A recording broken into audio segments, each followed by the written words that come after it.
Assalamualaikum warahmatullahi wabarakatuh. Hai semuanya, selamat datang di podcast Psikologi Industri dan Organisasi. Di mana dalam podcast kali ini kita akan membahas tentang hubungan industrial.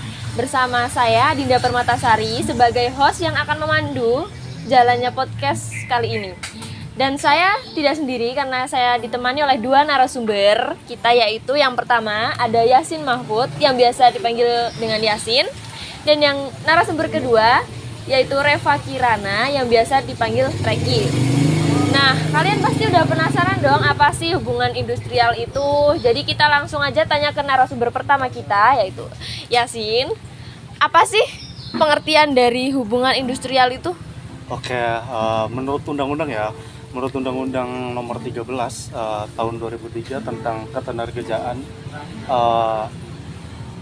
pasal 1 ayat 16 itu mengartikan hubungan industrial itu suatu sistem hubungan yang terbentuk antara para pelaku dalam proses produksi barang atau jasa yang terdiri dari unsur pengusaha, terus pekerja atau buruh, dan pemerintah yang berdasarkan nilai-nilai Undang-Undang Dasar 1945.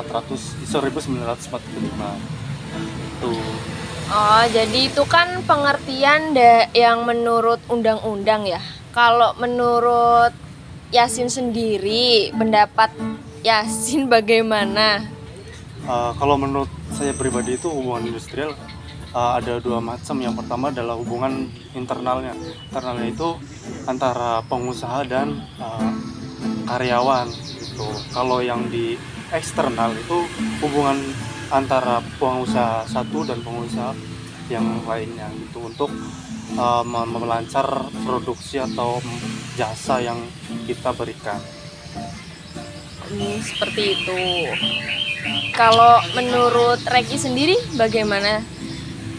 Kalau menurut saya, hubungan industrial kurang lebih mirip seperti Yasin ya. Jadi bagaimana dinamika dalam suatu perusahaan gitu kan. Dalam perusahaan tuh secara garis besar ini hanya ada antara pengusaha dan juga pengusaha atau pemilik usaha dan juga karyawan-karyawannya. Nah, bagaimana dinamika atau interaksi yang terjadi antara kedua pihak tersebut dalam berjalannya perusahaan. Terus selain melibatkan buruh dan juga pengusaha, tapi semakin sini mengikuti zaman, pemerintah juga mulai memiliki berintervensi kepada hubungan industrial ini gitu.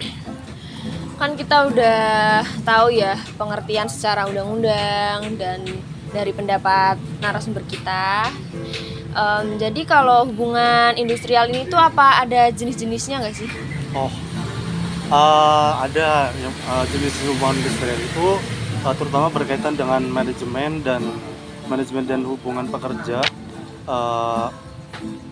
dengan kerja atau hubungan pengusaha dan majikan. Nah, ada 4 nih yang mencakup jenis-jenis hubungan industrial. Yang pertama adalah hubungan perburuhan, yaitu hubungan antara serikat pekerja. Manajemen juga dikenal sebagai hubungan manajemen. Kalau di Indonesia sendiri itu ada yang namanya Persatuan Perserikatan Buruh Indonesia, atau yang dinaungi oleh Partai Buruh. Kalau Partai Buruh itu sendiri apa sih? Partai Buruh itu kan terbentuk karena tidak kepuasan di sistem ketenagakerjaan yang kita kenal RKUP tentang Omnibus Law itu. Nah, Partai Buruh itu menolak keras Omnibus Law tentang industrial. Nah, Partai Buruh tersendiri itu adalah suatu kelompok yang untuk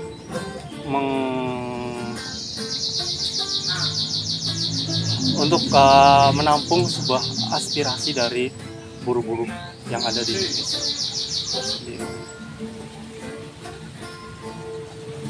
Apakah ada jenis-jenis yang lain lagi? Ada. Yang kedua adalah hubungan kelompok, yaitu hubungan antara berbagai kelompok kerja seperti supervisor, teknik, orang teknis, dan lain-lain, dan banyak kayak di bidang produksi juga ada.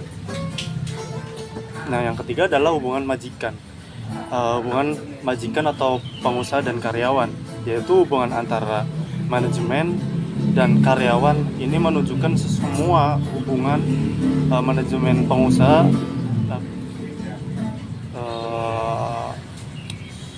dikenali hubungan serikat pekerja. Yang keempat adalah hubungan community of public relationship, yaitu hubungan antara industri dan masyarakat. Karena setiap industri itu harus ada yang namanya community of public relation untuk mencegah hal-hal yang tidak terduga antara pengusaha industri dan masyarakat. Jadi seperti itu Ya. jenis-jenisnya. Tuh. Kalau di Indonesia sendiri seperti apa hubungan industrial itu? Kurang lebih tadi sedikit disinggung juga ya sama Yasin, kalau di Indonesia juga kita ada partai buruh yang menaungi hak-hak buruh atau pekerja di Indonesia gitu ya.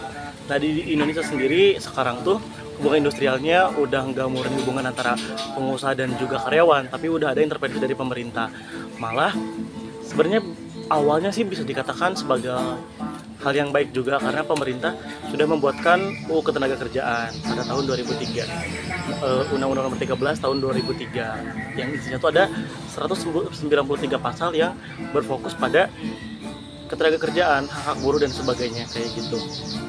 Nah tentunya pembuatan pasal pembuatan undang-undang ketenagakerjaan ini tidak akan menjadi memarginalkan salah satu pihak atau merugikan siapapun gitu. Jadi semuanya ada kontribusi masing-masing seperti pemerintah. Pemerintah di sini berperan sebagai pemberi layanan gitu. Nah, kemudian karyawan berfungsi sebagai, di sana adalah tempat mereka untuk mengembangkan kinerja mereka, potensi mereka, dan memberikan feedback kepada perusahaan juga. Sementara perusahaan adalah menjadi tempatnya gitu, tempat untuk karyawan mengembangkan potensinya, mengembangkan kinerja mereka. Juga perusahaan ini memberikan kontribusi juga kepada pemerintah gitu ya, karena membantu pemerintah untuk mengurangi tingkat pengangguran. Jadi perusahaan bisa membuka lowongan-lowongan pekerjaan gitu, sehingga pengangguran di negara kita bisa jumlahnya bisa tertekan gitu, jadi tidak terlalu banyak gitu. Nah kemudian jelas UU Ketenagakerjaan itu tidak serta-merta dibuat ya, pastinya ada prinsip-prinsip yang yang bertujuan untuk melindungi dan juga mengamankan bahwa UU ini akan dijalankan dengan baik, yaitu pertama UU kepentingan seperti saya sampaikan barusan ya, kalau tiap-tiap ketiga pihak dalam UU Ketenagakerjaan dalam hubungan industrial ini semuanya memiliki kepentingan masing-masing dan juga satu kepentingan yang bertujuan sama gitu. Terus kemudian ada kemitraan. Kemitraan di sini berarti memang ketiga pihak ini tidak bisa dipisahkan. Ketiga pihak ini memang harus selalu bermitra gitu.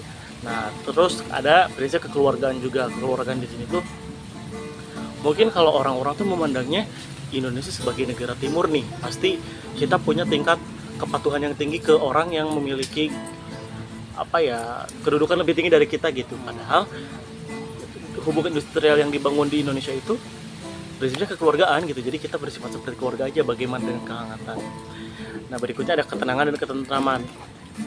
Nah ada gangguan teknis sedikit ya. Iya. Belalang. Esok. Nah berikutnya ketenangan dan ketentraman. Ketenangan dan ketentraman ini dihasilkan dari kekeluargaan yang tadi. Kalau memang sudah ketiga pihak ini bisa membangun kekeluargaan yang baik, pasti juga akan dihasilkan ketenangan dan juga ketentraman.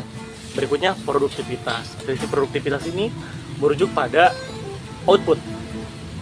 Jika karyawan, perusahaan dan juga pemerintah punya dinamika yang baik, tentunya outputnya adalah meningkatkan produktivitas dari tempat kerja tersebut, dari perusahaan tersebut.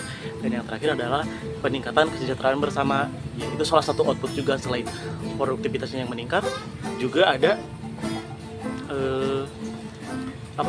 kesejahteraan bagi pemerintah, bagi karyawan, bagi buruh juga. Kalau buat buruh jelas ya, buruh itu kan bekerja untuk memenuhi kebutuhan keluarganya gitu kan. Terus sementara perusahaan sendiri mereka ingin mendapatkan profit sebesar-besarnya, dan pemerintah sendiri mereka ingin bidang ekonomi di negara bisa dibantu diatasi oleh perusahaan kayak gitu. Nah, terus di Indonesia sendiri karena untuk urusan pemerintah kita tidak pernah jauh dari falsafah negara ya, dari Pancasila dan juga UUD 1945. Jadi kita ada namanya undang-undang kita ada hubungan industrial Pancasila yang mana konseptualnya adalah bahwa hubungan industrial ini berlandaskan asas kenegaraan.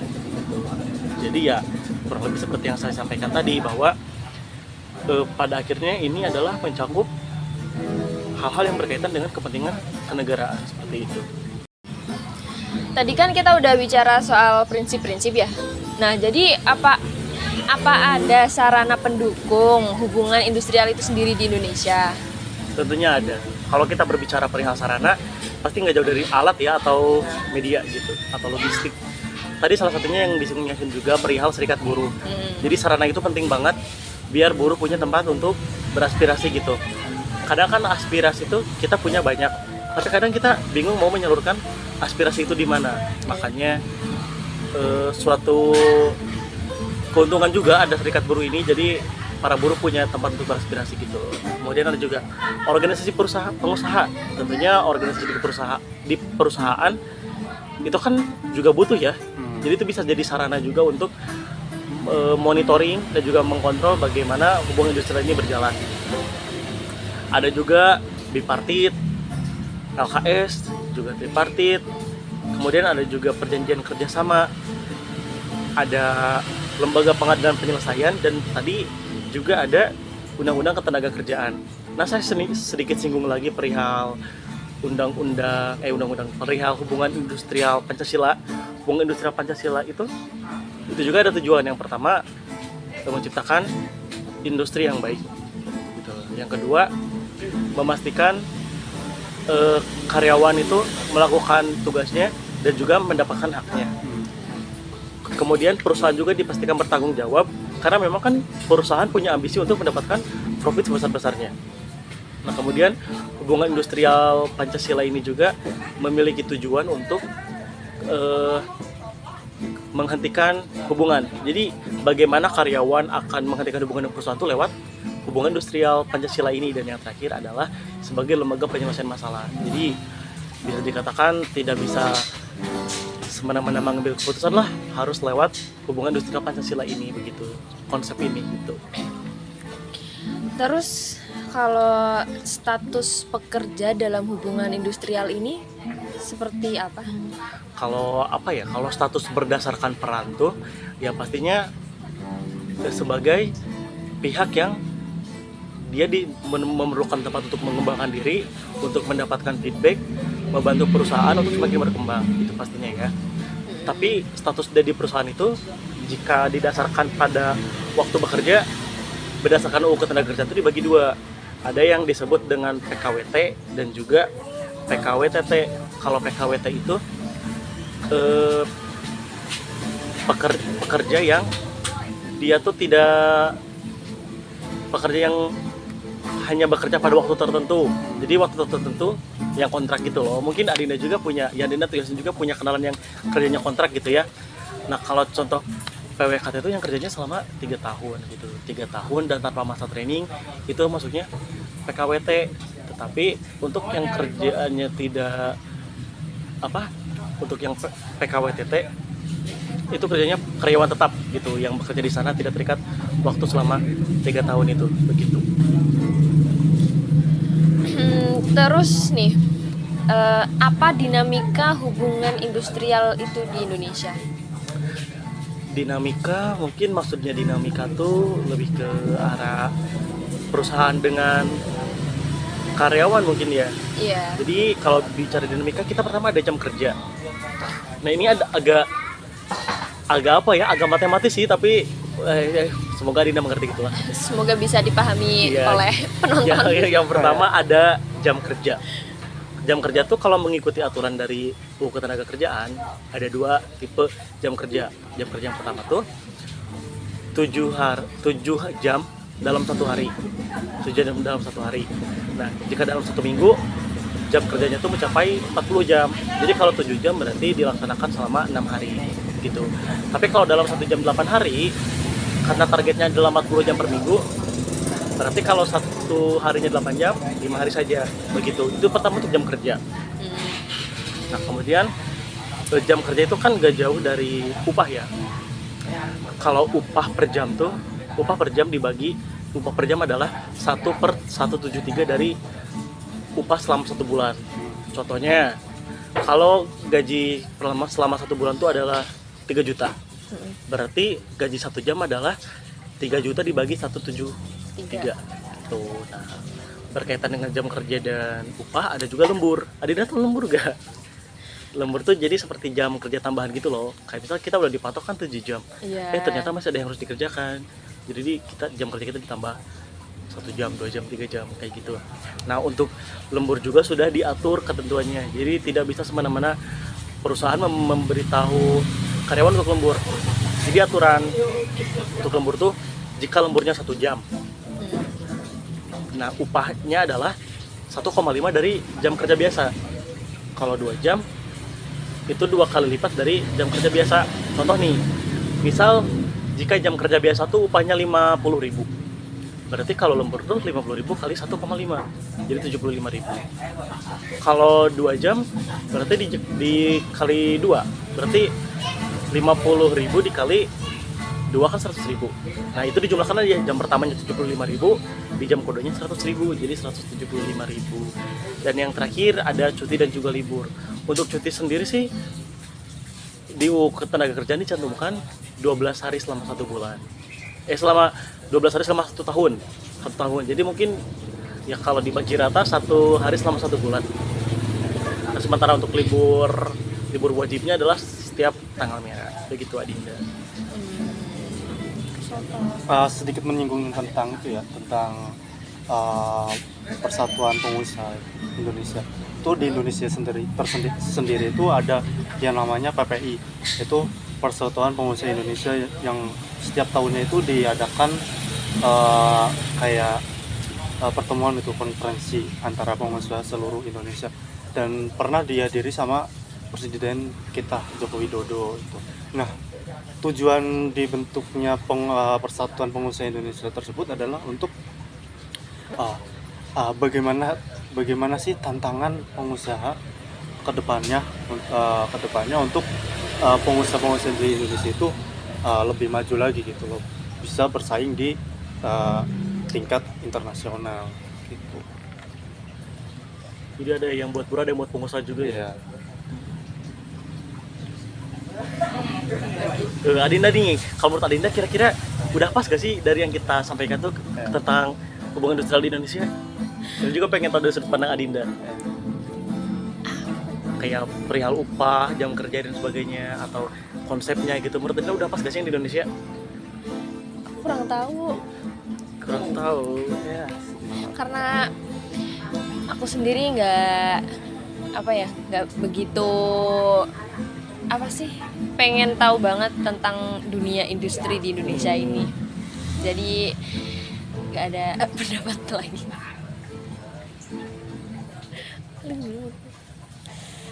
Kalau kalian sendiri, kalian nanti ya kalau misalkan udah bekerja, apa kalian bakal ambil lembur nggak? Kalau aku sendiri sih berorientasi nggak ke perusahaan gitu sih, Din. Kalau aku pengen ke yang kerjanya tidak terikat, jadi yang bukan independen juga sih. Freelance Bisa, tapi ya intinya aturannya gak strict gitu loh. Jadi gak banyak konsen-konsen yang harus aku tanda tangani. Jadi bukan aku kerja seenaknya, tapi maksudnya yang aku ngerasa lebih bebas aja sih kayak gitu. Kalau menurutku ya, kalau udah bekerja dan ada lembur tuh kita harus melihat job desk-nya gitu kan. Terkadang di perusahaan Indonesia itu jam lembur kerja itu gak jauh beda dengan jam kerja biasanya gitu. Kayak gaji lembur pun kadang di Indonesia pun di perusahaan Indonesia pun masih ada yang nggak dibayar gitu uang lemburnya. Kalau aku itu melihat melihat track recordnya dulu di perusahaan itu, kalau jam kerja lembur itu dibayar sesuai kontraknya atau sesuai keinginan perusahaan tersendiri gitu. Kayak perusahaan itu semena-mena kepada karyawan yang lembur. Ya sih, jarang juga ya ketemu kasus-kasus kayak gitu. Ya. Kayak dari orang sekitar kita juga, kayak ada yang gitu kan, mereka yang disuruh lembur, ternyata uang lemburnya nggak nyampe di tangan mereka. Iya, betul.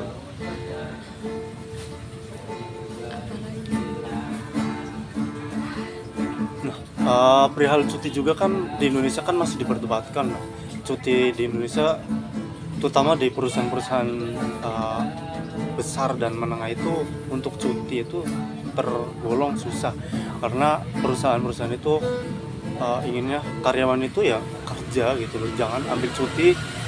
Kayak kan ada ya cuti yang ditetapkan perusahaan dan cuti yang ditetapkan di pemerintah. Kalau di pemerintah kan itu ada hari-hari besar seperti Idul Adha, Idul Fitri gitu kan, ada tuh cuti ditetapkan pemerintah. Tetapi kalau di cuti yang ditetapkan di perusahaan itu terkadang ada jatah untuk karyawan untuk ambil cuti tetapi tidak dikasih gitu loh. Nah, kasus-kasus di Indonesia ya seperti itu.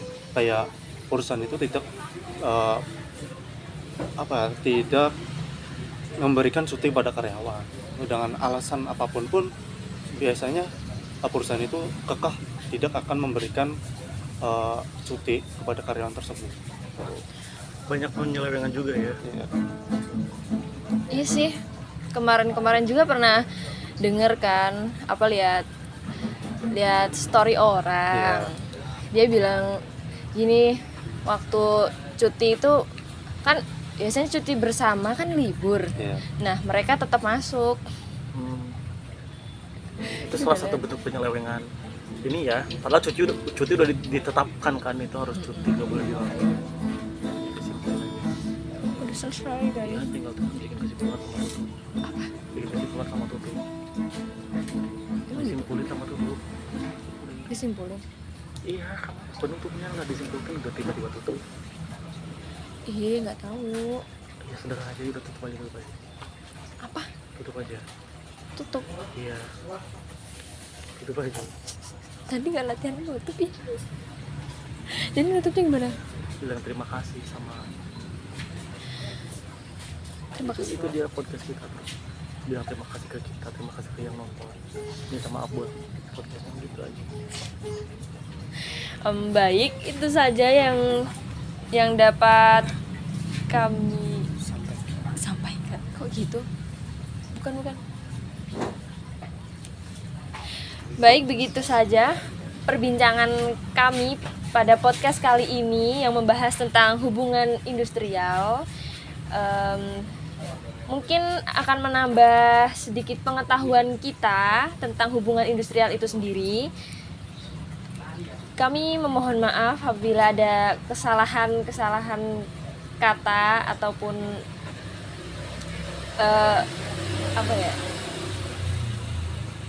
intinya kami minta maaf kalau ada kesalahan. Baik, saya tutup. Wassalamualaikum warahmatullahi wabarakatuh, dan terima kasih karena telah menonton.